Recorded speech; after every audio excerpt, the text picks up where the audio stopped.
How to add a decorative icon in Wix. In order to do that, head over and click on this plus option. And then let's head over and then add a button. So let me just choose in here the button option. So here's the button option. You can just choose which button you want. It doesn't matter right now. Just head over and add it right here. Now once you have dragged that button, just head over and click on it. And then from in there, click on this settings.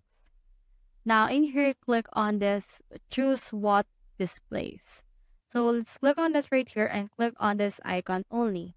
And then let's change in here the icon. So let's click on this replace icon. And then for this one, just choose which one you want. For example, I'll just choose this QR right here.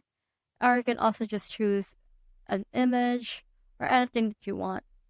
So from in there, just choose which one you want to add. It can be a vector art or whatnot for this one.